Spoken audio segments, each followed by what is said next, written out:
तक था और आज घटते घटते जो इंडिया, प्रेजेंट इंडिया है, यहाँ तक आ चुका है, इसके बारे में चर्चा करेंगे। उसके बाद दूसरा टॉपिक होगा हिंदू बोर्ड क्या होगा, इसका गठन कैसे होगा, उसका कार्यप्रणाली क्या होगी। तीसरा टॉपिक होगा राष्ट्रीय संप्रदाय रजिस्ट्रार। तो ये हिंदू बोर्ड के दोनों भाग हैं, मतलब हिंदू बोर्ड जो प्रस्तावित ड्राफ्ट है उसी के अंदर दो भाग हैं, हिंदू बोर्ड और राष्ट्रीय संप्रदाय रजिस्ट्रार। तो इनकी चर्चा होगी। इसके बाद इसके फायदे क्या होंगे इस पर डिस्कशन होगा कि इससे किस तरह से हिंदू बोर्ड से कैसे हिंदुओं को फायदा होगा। पांचवा टॉपिक होगा कि इसको लाने के लिए, इस कानून को लाने के लिए आप क्या कदम उठा सकते हैं। तो पहले तो हिंदू धर्म और हिंदुओं को सिकुड़ने की वजहें क्या हैं। तो इसमें दो भाग में वजहों को यहाँ पर क्लासिफाई किया है कि अंदरूनी समस्याएं क्या हैं और बाहरी समस्याएं क्या हैं। तो यहाँ पर पहले अंदरूनी समस्याएं हम डिस्कस करते हैं। तो अंदरूनी समस्याएं की पहली बात तो हिंदू मंदिरों पर सरकारी नियंत्रण है, सरकार का नियंत्रण है। तो जिस वजह से क्या होता है कि जो मंदिर में दान आता है, जैसे रुपए है, सोना है, बहुत सारे चीज़ें आती हैं, खाने पीने की चीज़ें भी आती हैं, लोग दान दे जाते हैं। तो उसको अक्सर जो है वो जो मंदिर के जो कर्मचारी होते हैं, पुजारी होते हैं, या फिर सरकार, जहाँ ज़्यादा दान आता है सोने के रूप में और चांदी और अन्य धातुओं के रूप में या ज़मीन के रूप में, तो वहाँ पे सरकार द्वारा बहुत बड़े पैमाने पे दुरुपयोग होता है। अक्सर सरकारी अधिकारी और जो वहाँ के ट्रस्टी होते हैं वो मिल करके उसका भ्रष्टाचार करते हैं, उसे चोरी कर लेते हैं। और दूसरा जो वजह है अंदरूनी समस्या की, वो है हिंदू मंदिरों के प्रशासन में कोई नियम नहीं है, संबंधी मतलब प्रशासन संबंधी कोई नियम नहीं है, जिसकी वजह से ट्रस्टी पुजारी जो छोटे स्तर पे हैं वो सब आपस में भ्रष्टाचार करते हैं। कई बार जो समाचार में भी आ जाता है। और मंदिरों में फिर जातिगत भेदभाव होता है कई बार, जिसकी वजह से जो नई पीढ़ी के हिंदू हैं, जो नए जवान लोग आ रहे हैं हिंदू पीढ़ी में, वो मंदिरों के प्रति नकारात्मक सोच उनके मन में आ रही है। गरीब हिंदुओं को किसी प्रकार का लाभ नहीं मिल रहा है मंदिरों से, जैसे कि अन्य धर्मों में होता है, जैसे ईसाई में होता है, गरीब ईसाइयों को लाभ मिलता है, या इस्लाम में होता है, तो या सिख में तो आप बहुत लोग जानते होंगे कि लंगर खिलाया जाता है वहाँ पे। तो इस तरह से जो गरीब हिंदू हैं वो मंदिरों से किसी तरह का लाभ नहीं पा रहे हैं। तीसरा पॉइंट जो इसमें हो जाएगा कि जिसकी वजह से हिंदू धर्म के लिए काम करने वाले लोगों को बुरे वक्त में कोई सहारा नहीं मिलता है। जैसे कुछ लोग संत हैं और बहुत सारे ऐसे भी संत नहीं भी हैं, लेकिन फिर भी वो हिंदू धर्म के लिए कुछ काम कर रहे हैं, तो उनके बुरे वक्त में उनको कोई सहारा नहीं मिलता है। जैसे अभी कुछ दिन पहले दो साधु मारे गए वहाँ पे पालघर में। तो अब उन साधुओं के लिए कोई बचाने वाला, मतलब पीछे बैकग्राउंड में उनका कोई खड़ा नहीं है, जो कि उनके परिवार की या फिर उनका जो भी रिश्तेदार हैं, भाई बहन है, जो भी हैं, जो उनके सहारे पर थे, उनकी मदद कर सके, उनको पेंशन दे सके या कोई अन्य सुविधा दे सके। अब हिंदू मंदिरों पर जो सरकारी नियंत्रण है उसका एक उदाहरण देखते हैं यहाँ पर कि 2018 का समाचार है, ये द हिंदू में आया था। इसमें है कि महाराष्ट्र में 4000 मंदिर टेम्पल ट्रस्ट है, 4000 टेम्पल ट्रस्ट हैं, जिसमें शिरडी का मंदिर भी है, सिद्धि विनायक मंदिर भी है, पंधारपुर का मंदिर है, महालक्ष्मी का मंदिर है। इन 4000 मंदिरों की जमीनों को सरकार ने हड़पने की कोशिश करी और हड़प लिया है। इसका इस्तेमाल सरकार अपने फायदे के लिए करेगी, मतलब समाज के फायदे के लिए करेगी। अब उस समाज में सभी आ जाएंगे और कितना फायदा होगा वो तो फिर समय बताएगा, लेकिन फिलहाल तो ये कि 4000 मंदिरों की जमीन हड़प ली गई है। फिर इसके बाद हिंदू मंदिरों के प्रशासन संबंधी नियम के अभाव की वजह से क्या होता है कि मंदिरों के इंफ्रास्ट्रक्चर जो है अच्छे नहीं रहते हैं। अक्सर मंदिरों में जैसे जो किसी तरीके की बैठने की सुविधा कम है या फिर रुकने की सुविधा नहीं है आसपास, वहाँ पे धर्मशालाएं नहीं है, तो जिस वजह से लोग मंदिर जाने से थोड़ा कतराते हैं, या फिर जाते हैं तो फिर उनको बहुत सारी तकलीफों का भी सामना करना पड़ सकता है। कई बार मंदिरों में बहुत ज़्यादा गंदगी भी रहती है, कई बार साफ सफाई नहीं होती मंदिरों के बाहर की जो प्रांगण होता है वहाँ की। मंदिर के अंदर तो मान लीजिए पुजारी ने साफ कर दिया, बट बाहर को साफ करने के लिए कोई कर्मचारी चाहिए, तो मान लीजिए पैसे का अगर दुरुपयोग हो रहा है तो पैसों का इस्तेमाल सही से नहीं होगा, तो बाहर की गंदगी फैली रहेगी। इसी तरह से जो आसपास की दुकानें होती हैं वो भी कई बार उसमें जो दुकान वाले भी लूटपाट करते हैं, ज़्यादा ज़्यादा दाम पर प्रसाद बेचते हैं, या फिर ज़्यादा दाम पे या दूध में पानी मिला के बेचते हैं, जो शिवलिंग वगैरह पे दूध चढ़ाया जाता है तो उसमें पानी वानी मिला के बेचते हैं। ये सब भी होता देखा गया है बहुत बार। कई बार नकली दूध भी बेचते पाए गए हैं लोग। और कई बार छद्म पुजारी हैं, फ्रॉड, मतलब पुजारी नहीं है लेकिन वो पुजारी जैसा वेशभूषा बना लिए हैं और बाहर हाथ देख रहे हैं, कुछ और कर रहे हैं, इस तरह से लूट रहे हैं मंदिरों में आने वाले श्रद्धालुओं को। और मंदिर के स्वामित्व को लेकर विवाद होता है अक्सर। मंदिर किसी पिताजी का किसी का है और उनके बेटे हैं दो, मंदिर पिताजी खत्म हो गए तो बेटे में विवाद हो जाता है कि मेरा मंदिर है कि तुम्हारा मंदिर है, इस चीज़ को लेकर के। तो ये सब प्रशासन संबंधी नियम के अभाव के कारण हो जाता है ऐसा। और मंदिरों में जातिगत भेदभाव तो सभी जानते हैं कि अब तो बहुत घट चुका है, लेकिन फिर भी कहीं कहीं पर होता है, और एक जगह भी हो जाता है तो फिर उसको पूरा मीडिया, पेड मीडिया उस पर पूरी चर्चा खोल देता है। तो जिससे जो नई पीढ़ी के लोग हैं उनके मन में मंदिरों के प्रति एक नकारात्मक सोच पैदा हो जाती है। अब बाहरी समस्याएं क्या हैं? तो बाहरी समस्याएं तो ऐसी हैं जो कि बहुत ही ज़्यादा भयावह हैं अंदरूनी समस्याओं की तुलना में भी। तो पहली समस्या तो एफडीआई है, जो विदेशी निवेश है। तो विदेशी निवेश से क्या होता है, जो विदेशी कंपनियां आती हैं वो उनके साथ मिशनरी आते हैं, जो ईसाई मिशनरी हैं, यूरोप की और ब्रिटेन की जो कंपनियां हैं और अमेरिका की, तो वो व्यवस्थागत ईसाई धर्मांतरण करती हैं। मतलब वो लालच दे करके, पैसे दे करके गरीबों का धर्मांतरण करवाती हैं। और उसके बाद पेड मीडिया है, जिसमें बॉलीवुड भी आ गया। पेड मीडिया में हिस्ट्री, इतिहास की किताबें भी आ गई, जिसमें काफ़ी सारी झूठ चीज़ें दिखाई जाती हैं। जैसे बॉलीवुड में पता होगा आपको, पीके मूवी बनाई थी, या फिर ओ माई गॉड मूवी बनाई थी, जिसके जरिए हिंदुओं को बदनाम किया जाता है। तो इस तरह से ये सब बाहरी समस्याएं, मतलब इनका हिंदू धर्म की कुछ कमियों को पकड़ के बाहरी समस्याएं उनका फ़ायदा उठा के बदनाम करती हैं। और उसके बाद फिर अदालतें, जो भारत की अदालतें हैं, उनका मिशनरियों के साथ साठगांठ होता है। अब जो भारत में मिशनरी हैं वो पैसा पाती हैं विदेशी कंपनियों से, और अदालतें जो होती हैं वो भ्रष्ट हैं भारत की। तो जज को पैसा मिल गया मिशनरी से, तो जहाँ पर हिंदू और ईसाइयों के बीच में विवाद हुआ, तो वहाँ वो जज जो है हमेशा ईसाइयों का फेवर ले लेता है, क्योंकि उसको पैसा मिला हुआ है। उसका इसका उदाहरण क्या है? सबरीमाला विवाद है इसका। जो सबरीमाला का विवाद था, तो वहाँ श्रद्धालु महिलाएं थी, वो खुद भी जाना नहीं चाहती थी मंदिर में, लेकिन जबरदस्ती उसका मुद्दा बनाया गया और उसमें बहुत सारा मामला खींचा गया उसका। इसी तरह से जलीकट्टू तमिलनाडु में जो बैल होते हैं, वहाँ पे जो बैलों की शायद रेस होती थी, उसके ऊपर प्रतिबंध लगाया, जलीकट्टू पर। उसी तरह से दिवाली होली में अक्सर सुनने में आता है पानी बर्बादी और न जाने क्या क्या प्रदूषण के नाम पे जो है दुनिया भर के प्रतिबंध लगाती हैं अदालतें। तो ये सब अदालतें इसलिए करती हैं क्योंकि उनको मिशनरी हैं, पैसा दे रहे हैं पीछे से ये सब करने के लिए, ताकि ज़्यादा से ज़्यादा वो धर्मांतरण करवा सकें, इस लोगों को ईसाई, हिंदुओं को ईसाई बना सकें। और ये जो आप ग्राफ देख रहे हैं, यहाँ पे जो चार्ट देख रहे हैं, ये साउथ कोरिया का चार्ट है। इसमें क्या दिखाया है कि साउथ कोरिया, दक्षिण कोरिया जो है, वहाँ पर 1950 तक ईसाइयों की जनसंख्या लगभग 2-3%, 4% थी। 1945-40 में 50 में 8% हो गई। बढ़ते बढ़ते आज की तारीख में, वहाँ 2010 का डेटा है, 29%, 30% पहुंच गया वहाँ पर ईसाई। तो ऐसा इसलिए वहाँ पर हुआ क्योंकि वहाँ विदेशी कंपनियां 1950 के दौरान गई थी काम करने, और आज साउथ कोरिया की आधी से ऑलमोस्ट आधी पॉपुलेशन वहाँ ईसाई बन चुकी है। तो यही काम भारत में भी हो रहा है। भारत में भी विदेशी कंपनियां आ रही हैं तेजी से 1991 के बाद से, और यहाँ पर भी अब धर्मांतरण तेजी से बढ़ेगा। तो ये बाहरी समस्याएं हैं जिसकी वजह से हिंदू धर्म का नुकसान हो रहा है।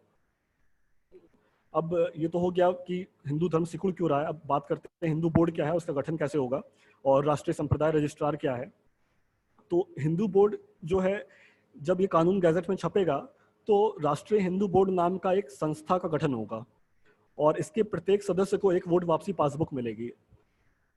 इस संस्था के सदस्यों को हिंदू बोर्ड मेंबर या हिंदू संघ सदस्य कहा जाएगा। तो जो हिंदू बोर्ड है, इसमें जितने भी भारत के जितने हिंदू हैं, जो खुद को हिंदू मानते हैं या जो खुद को हिंदू धर्म में पैदा हुए हैं, तो वो इस राष्ट्रीय हिंदू बोर्ड के सदस्य बनेंगे, और उनको एक वोट वापसी पासबुक मिलेगी। इस तरह से ये एक संस्था हो जाएगी, बन जाएगी, जैसे कि बहुत सारी संस्थाएं होती हैं जिसके लोग सदस्य होते हैं।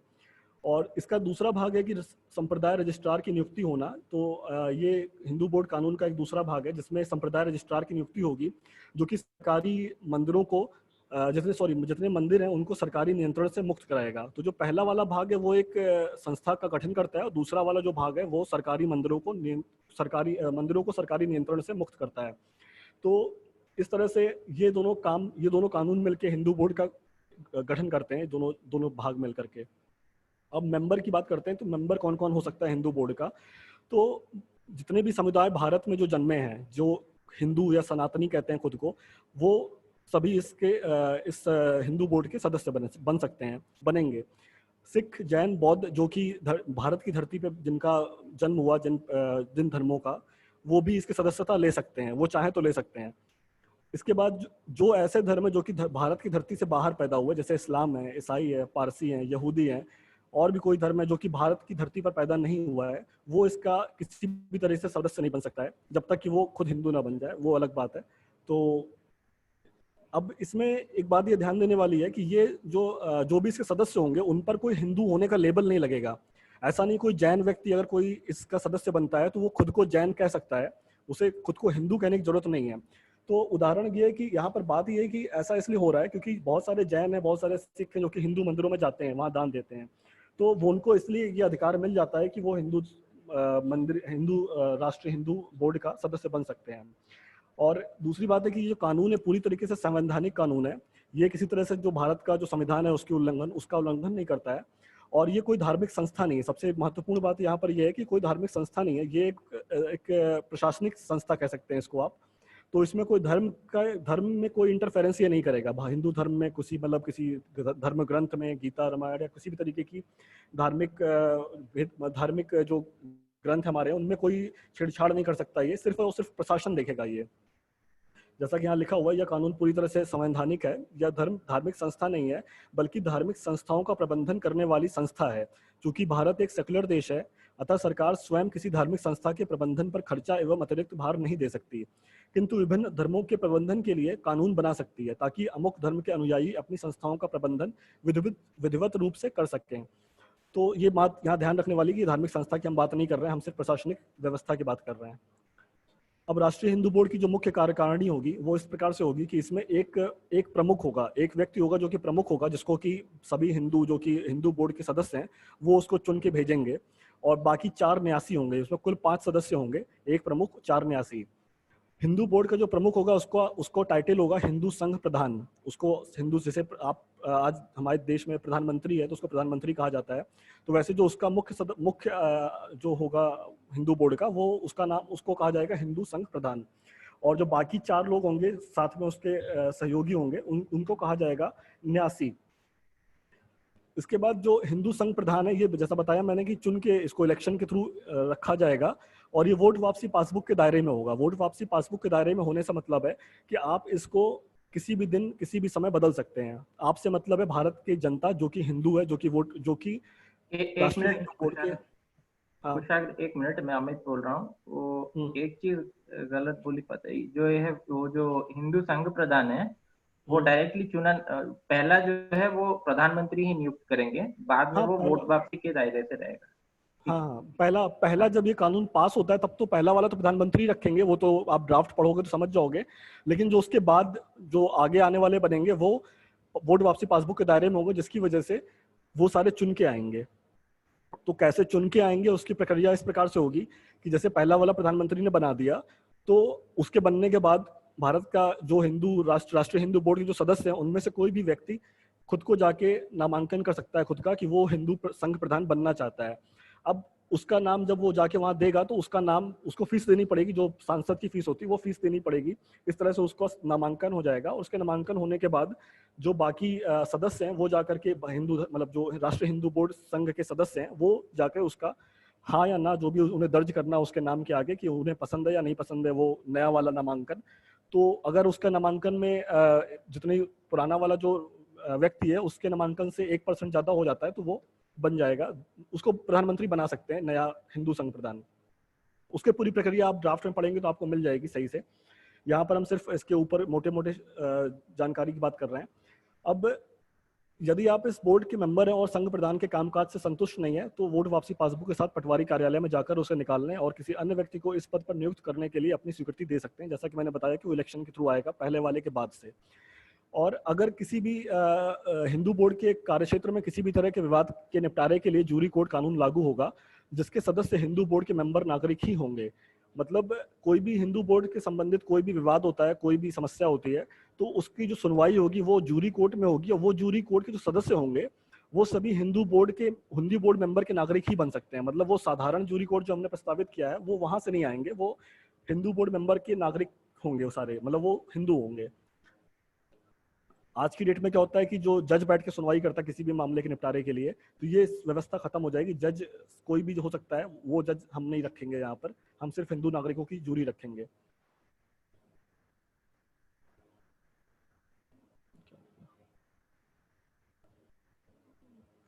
हैंग हो रहा है क्या?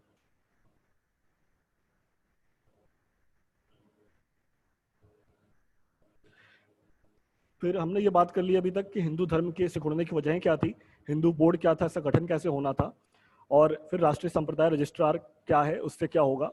राष्ट्रीय संप्रदाय रजिस्ट्रार जैसा हिंदू बोर्ड और ये दोनों चीज़ एक ही में है, इसको जैसा मैंने बताया। तो ये चर्चा यहाँ तक हो गई कि हमने हिंदू बोर्ड जान लिया क्या होगा। इसके बाद इसके फायदे क्या है, इस पर अब चर्चा करते हैं। तो हिंदू बोर्ड एवं संघ प्रदान की गतिविधियाँ क्या होंगी। तो जो हिंदू बोर्ड जैसे ही बन जाता है, जैसे ही ये बिल पास हो जाता है, तो प्रधानमंत्री भारत में एक रेफरेंडम करवाएंगे, जिसमें कि इन 4 दिवालियों का नाम रहेगा: राम जन्मभूमि दिवालय अयोध्या का, कृष्ण जन्मभूमि दिवालय मथुरा का, काशी विश्वनाथ दिवालय वाराणसी का, और अमरनाथ दिवालय कश्मीर का। तो इन चारों भूखंडों का रेफरेंडम होगा इन चारों पर कि इनको आरएचबी जो राष्ट्रीय हिंदू बोर्ड है उसको सौंप दिया जाए या ना सौंपा जाए। और इसके रेफरेंडम में भारत के सभी नागरिक उसमें सभी आ जाएंगे, मतलब हिंदू मुस्लिम सभी आ जाएंगे, सामान्य नागरिक वो इस रेफरेंडम में हिस्सा ले सकते हैं। और जब 45 करोड़ मतदाता ये बोल देते हैं कि नहीं इन चारों मंदिरों को राष्ट्रीय हिंदू बोर्ड को सौंप दिया जाना चाहिए, तभी ये चारों मंदिर राष्ट्रीय हिंदू बोर्ड को सौंप दिए जाएंगे। और जैसे ही सौंप दिया जाएगा उसके बाद से इनकी जितनी कार्य प्रणाली है वो राष्ट्रीय हिंदू बोर्ड देखेगा। जो भी उसमें दान आ रहा है, जो भी उसमें पुजारी बन रहे हैं, जो भी चल रहा है उस मंदिर के अंदर, उसका सारा कार्यभार राष्ट्रीय हिंदू बोर्ड देखेगा। हिंदू बोर्ड उन सभी दिवालियों का प्रबंधन करेगा जिन्हें किसी मंदिर के मालिकों ने उन्हें स्वेच्छा से सौंप दिया है। जैसे सपोज कोई मेरा मंदिर है जिसको मैं अभी तक चला रहा था, अगर मुझे लगता है तो मैं चाहूँ तो अपना मंदिर राष्ट्रीय हिंदू बोर्ड को दे सकता हूँ उसको चलाने के लिए। तो एक तरीके से ये स्वेच्छा का होगा, इसमें कोई जबरदस्ती नहीं है कि कौन देता है कौन नहीं देता। लेकिन जो 4 मंदिर है ये रेफरेंडम के थ्रू राष्ट्रीय हिंदू बोर्ड के पास जाएंगे। और इन 4 भूखंडों के अलावा किसी अन्य भूखंड पर इस तरह का देशव्यापी रेफरेंडम नहीं होगा। तो बस ये 4 की बात यहाँ हो रही है, इसके अलावा कोई नहीं। बोर्ड किसी भी भारतीय व्यक्ति या गैर व्यक्ति भारतीय इकाई या विदेशी हिंदू से दान प्राप्त कर सकता है, किंतु विदेशी इकाई से नहीं। विदेशी कंपनी से या किसी विदेशी नागरिक से या किसी दूसरे धर्म के नागरिक से बोर्ड किसी तरह का दान नहीं ले सकता है। सिर्फ और सिर्फ हिंदू से या ऐसा हिंदू जो विदेश में बसा हुआ उससे दान ले सकता है। बोर्ड किसी व्यवसाय आदि में भी शामिल हो सकता है, जैसे कोई उद्योग, निगम, संस्था आदि। तो बोर्ड जो हिंदू बोर्ड होगा वो सपोज कोई बिजनेस भी कर सकता है, जैसे अगरबत्तियां बनाने का बिजनेस हो गया। बहुत सारे ऐसे बिजनेस होते हैं जो धर्म से जुड़े हुए होते हैं, या फिर धर्म से जुड़े नहीं भी हैं तब भी वो उनकी अपनी इच्छा अनुसार वो कर सकते हैं जिससे उनको मुनाफा हो और जिसका इस्तेमाल वो हिंदू धर्म के को आगे बढ़ाने में, को फायदा पहुंचाने में कर सकते हैं। हिंदू बोर्ड एवं संघ प्रदान की गतिविधियां, तो ये भी वही पार्ट हो गया कि इसका फायदा क्या क्या होगा। तो संघ प्रदान मुख्य धारा से कटे हुए उन सुदूर इलाकों में अस्पताल एवं स्कूल खोल सकता है जहां पर शिक्षा चिकित्सा नहीं है। तो आज की तारीख में क्या बहुत सारे आदिवासी इलाके ऐसे हैं जहां पर ना अच्छे स्कूल है ना अस्पताल है। तो वहां पर जो हिंदू बोर्ड है वो दान से आए हुए पैसों से वहां पर स्कूल, अस्पताल या कोई अन्य चीज खोल सकता है जिससे वहां के लोगों को सुविधा मिलेगी। जो सरकार नहीं कर पा रही वो काम हिंदू बोर्ड कर सकता है हिंदुओं के लिए। गीता प्रेस जैसी पब्लिकेशन हाउसेस खड़ा कर सकता है। जैसे हमारे बहुत सारे धर्म ग्रंथ हैं जिनको पब्लिकेशन करके, जिनका पब्लिकेशन करके ये राष्ट्रीय हिंदू बोर्ड जो है वो समाज में बेच सकता है या फिर मुफ्त में भी दे सकता है, ताकि ज़्यादा से ज़्यादा लोगों तक जो धार्मिक ग्रंथ है वो पहुँचे। उनको अन्य भाषाओं में भी ट्रांसलेट करवा सकता है, जैसे सपोज अफ्रीका में है या फिर अमेरिका में है या अन्य देशों में है जहाँ पे कुछ हिंदू हैं या फिर जो वहाँ कन्वर्ट हुए हिंदू है, तो उनके लिए वहाँ की भाषा में ट्रांसलेशन करवा के राष्ट्रीय हिंदू बोर्ड किताबें वहाँ पर भेज सकता है, वहाँ उनके पढ़ने के लिए। नए मंदिर बनाने का काम कर सकता है, मंदिरों में लंगर, भंडारे, स्वास्थ्य कैंप आदि लगा सकता है। तो राष्ट्रीय हिंदू बोर्ड क्या कर सकता है, जो उसके पास दान आ रहा है उसके जरिए वो लंगर है, भंडारे है मंदिरों में लगा सकता है, स्वास्थ्य कैंप लगा सकता है। इसके अलावा एक सबसे महत्वपूर्ण काम ये भी संघ प्रदान कर सकता है कि जितने भी मंदिर में पुजारी होंगे उनकी नियुक्ति वो लिखित परीक्षा से करवाएगा। तो लिखित परीक्षा से यहाँ तात्पर्य है कि जो पुजारी बनने के लिए जो भी आपको संस्कृत का, जो भी आपको धर्म शास्त्रों का ज्ञान होना चाहिए उसके आधार पर लिखित परीक्षा करवा सकता है। और 1000 दिन के लिए पुरोहित और जो कर्मचारी हैं उनकी भर्ती कर सकता है। जिस मंदिर में राष्ट्रीय हिंदू बोर्ड कार्यभार संभाल रहा है उनकी बात हो रही है यहाँ पर, बाकी मंदिरों में नहीं। तो इस तरह से क्या होगा कि इसका फायदा ये सबसे बड़ा ये होगा कि मंदिरों में जो जाति वर्ग अमीर गरीब को पुजारी बनने का सभी को मौका मिलेगा। मतलब कोई भी व्यक्ति वो संस्कृत पढ़ के, धर्मशास्त्र पढ़ के, समझ के, अपना आचरण उस हिसाब से करके उस परीक्षा में बैठ सकता है, उसके जरिए पुजारी बन सकता है। तो इससे कोई भी गरीब हो कि अमीर हो कि किसी भी जाति का, बिरादरी का हो, तो वो ये काम कर सकता है, इससे पुजारी बनने का मौका मिलेगा उससे। इससे आपस में जो धर्म के अंदर जो जातिवाद है वो उसमें कमी आएगी। अब इसके फायदे, अभी कुछ दिन पहले की बात है कि तमिलनाडु में एक फोक आर्टिस्ट का एक समूह है, वो जो है लॉकडाउन की वजह से उन्हें खाना पीना नहीं मिल रहा, उनको पैसे नहीं मिल रहे हैं और वो बड़ी समस्या में। तो ये अखबार में न्यूज़ आई थी जिसमें इनके लिए डोनेशन मांगा जा रहा है। तो इस तरह की जो समस्याएं आ रही हैं, जो ये लोग रामायण है, महाभारत है, इसके ऊपर ये कलाकारी करते हैं, इस पर नाटक करते हैं, तो इससे परंपरा बनी रहती है, लोगों को जानकारी मिलती रहती है। जैसे अब रामायण महाभारत जैसे सीरियल तो डेवलप हो चुके हैं, लेकिन बहुत सारी चीज़ें हैं जो कि हर चीज़ पर सब सीरियल डेवलप करना आसान नहीं है, खर्चीला ज़्यादा है। तो ये लोग उसको प्रमोट कर रहे हैं, लेकिन इनको खुद के पास पैसे आज नहीं है। जब से लॉकडाउन हुआ है तो इनके पैसे नहीं मिल रहे हैं काम करके, तो इस वजह से भूख से परेशान है, इनको खाने पीने को नहीं मिल रहा। तो इस तरह के काम में हिंदू बोर्ड जो है मदद कर सकता है, इन लोग को पैसे दे सकता है, खाने के लिए खाना दे सकता है। तो एक बहुत बड़ा फायदा ये होगा हिंदू बोर्ड का, जो कि आज के मंदिर नहीं कर रहे हैं। आज के मंदिर ये सब काम में ज्यादा दिलचस्पी नहीं लेते हैं। इसी तरीके से गाय की गौ गौ हत्या है या फिर गौ की संरक्षण पे काम कर सकता है राष्ट्रीय हिंदू बोर्ड। जैसे अभी कुछ दिन पहले की बात है, 2019 में रिकॉर्ड है कि 2019 में उत्तर प्रदेश में 9,261 गाय जो है गौशालाओं में मारी गई किसी भी कारण से। तो उसमें कुछ लोगों ने कहा कि उनको मरने का कारण भूख है, बीमारियां हैं। तो सरकार ने जो है पोस्टमार्टम करने से मना कर दिया। तो इससे लोगों को शक हो रहा है कि मतलब शायद पोस्टमार्टम इसलिए नहीं कर रहे हैं क्योंकि वो भूख से मरी हैं या फिर किसी अन्य कारणों से मरी है, ना कि वो नेचुरल डेथ से मरी हैं। इसी तरह से हरियाणा में कुछ दिन पहले लॉकडाउन की वजह से 80 गाय जो है भूख से मर गई हैं।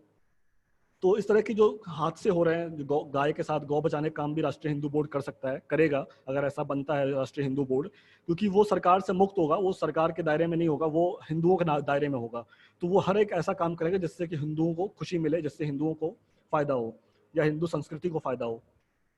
इसी तरह से बंगाल में देखिए किसी हिंदू को किसी शायद किसी, अब से समाचार में तो अभी क्लियर नहीं हुआ, लेकिन ये कुछ लोग इसको शेयर कर रहे हैं तो मुझे मिला तो मैंने इसको डाल दिया कि यहाँ असम में किसी आदिवासी युवक ऋतुपर्णा पेगू की जिहादियों द्वारा गला रेत कर हत्या कर दी गई। तो ये लोग बहुत सारा शेयर कर रहे हैं, बहुत सारे हिंदूवादी संगठन, लेकिन कोई इसको बचाने के लिए या इसको परिवार को पैसा देने के लिए कोई नहीं जा रहा है। तो इस तरह के काम में राष्ट्रीय हिंदू बोर्ड मदद कर सकता है कि जैसे कोई धर्म के बचाने के लिए या फिर किसी अन्य कारणों से किसी हिंदुओं को नुकसान होता है या हिंदू मारे जाते हैं, तो उनके परिवारों को सहायता देने के लिए अब इनकी बीवी बच्चे जो भी होंगे उनके लिए अब कोई हिंदू अभी आगे नहीं आएगा देखा जाए, या जो आएंगे भी वो कितने दिन तक करेंगे, कुछ दिन तक करेंगे फिर भूल जाएंगे।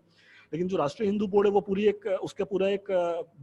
उसके पास रिकॉर्ड रहेगा, कौन हिंदू कहाँ रह रहा है, कैसे मर रहा है, क्या हो रहा है। तो उस वजह से वो लगातार पूरी जिंदगी उसकी मदद कर सकता है उसके परिवार के उसके जाने के बाद। अब ये जैसे मंदिरों में अक्सर उत्पीड़न होता है या अक्सर कई बार सुनने में आ जाता है, जैसे नवंबर 2019 की रिपोर्ट है कि दो दलित वेमेन थी, कोई दलित औरत थी, उसको मंदिर में घुसने से रोक दिया गया। या फिर ये दूसरी 2020 की रिपोर्ट है, ये यूनियन मिनिस्टर राजीव सहजाल हैं हिमाचल प्रदेश के, इनको मंदिर में इनके साथ भेदभाव हुआ हिमाचल प्रदेश के मंदिर में।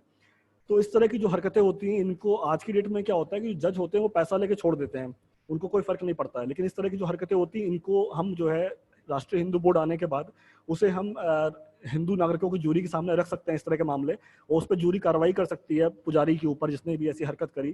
तो इससे जो भेदभाव हो रहा है मंदिरों में ये रुकेगा राष्ट्रीय हिंदू बोर्ड के आने से। इसी तरह से बहुत सारे दलित हैं जो कन्वर्ट हो गए भेदभाव की वजह से, जैसे एक रिपोर्ट है, एक 1500 दलित कन्वर्ट हो गए, 2019 की बात है, नवंबर 2019 में। ऐसे अक्टूबर 2018 की रिपोर्ट है जिसमें 10,000 दलित यूपी में कानपुर में कन्वर्ट हो गए बौद्ध धर्म में। तो कन्वर्ट हो जाए कोई इंसान, उसमें प्रॉब्लम नहीं है जब तक कि वो उस धर्म को खुशी से नहीं स्वीकार करता। मान लीजिए कोई धर्म किसी ने पढ़ा, बौद्ध धर्म पढ़ा, उसको बड़ा अच्छा लगा पढ़ के, तो खुशी खुशी स्वीकार करता, तो वो एक अलग बात हो जाती है। लेकिन यहाँ पर कोई परेशान होकर अगर एक्सेप्ट कर रहा है तो ये बुरी बात है, ये ऐसा नहीं होना चाहिए। इस वजह से इस तरह के जो काम होंगे ये सारे काम धीरे धीरे बंद हो जाएंगे जब हिंदू बोर्ड आएगा, क्योंकि फिर ये भेदभाव वाले जितने मसले हैं ये सारे धीरे धीरे खत्म हो जाएंगे, तो किसी को कोई तकलीफ नहीं रह जाएगी। और फिर जब जैसा मैंने बताया कि जो पुजारियों की नियुक्ति होगी हिंदू दिवालियों में, जिनका कार्यभार संभालेगा राष्ट्रीय हिंदू बोर्ड, तो उनमें पुजारियों की नियुक्ति लिखित परीक्षा से होगी, जिसमें दलित भी बन सकते हैं पुजारी और कोई भी जाति का बन सकता है पुजारी, पढ़ लिख करके, आचरण में ऐसा रख करके पुजारियों वाला। तो इस वजह से जो एक धार्मिक जो जातिगत ऊंच नीच है वो खत्म हो जाएगी धीरे धीरे। अब ये तो सारी चर्चा हो गई यहाँ तक फायदे तक की। अब इसके लिए आप क्या कर सकते हो, आप हिंदू बोर्ड के गठन के लिए क्या कदम उठा सकते हैं। तो हमारे पास जो ड्राफ्ट है उसको हमने चिट्ठी के फॉर्म में लिखा हुआ है, चिट्ठी के रूप में लिखा हुआ है। तो ये उसका एक स्क्रीनशॉट है, इसको आप देख सकते हैं कि इसमें यहाँ पर नाम जिसने भेजा है चिट्ठी, प्रधानमंत्री की चिट्ठी भेज सकते हैं। तो प्रधानमंत्री की चिट्ठी भेजने वाले का नाम और उसका गांव मोहल्ला सारा अपनी जानकारी लिख करके प्रधानमंत्री को 4 रुपए का स्टाम्प लगा के यहाँ भेज सकता है। तो प्रधानमंत्री के पास जितनी ज़्यादा चिट्ठियाँ जाएंगी उतना ज़्यादा प्रधानमंत्री पर दबाव बनेगा इस कानून को लागू करने का। और हम में से ज़्यादातर लोग भेजते हैं, तो ये तस्वीर देख सकते हैं जिसमें हम लोग भेज रहे हैं, 12-13 लोग हैं, अलग अलग जगहों से भेजते हैं। तो ये राजस्थान के कुछ कार्यकर्ता हैं जिन्होंने भेजी, हर महीने जो भेजते हैं 5 तारीख को। इसके अलावा आप ट्वीट आदि भी कर सकते हैं, ट्वीट कर सकते हैं, या फिर आप सांसद को SMS भी भेज सकते हैं, या फिर इलेक्शन भी पर खड़े हो सकते हैं। इलेक्शन में इन मुद्दों पे इलेक्शन पे खड़े होकर के आप जो वहाँ के सांसद या अन्य लोगों को इसके लिए कन्विंस कर सकते हैं कि ये मुद्दा ज़रूरी है, इसको लागू होना चाहिए। तो ये चर्चा थी हिंदू बोर्ड की, जिसमें हमने जाना कि कैसे हिंदू बोर्ड के आने से बहुत सारी हिंदुओं की समस्याएं खत्म हो जाएंगी और हिंदू धर्म तरक्की करना शुरू करेगा। वरुण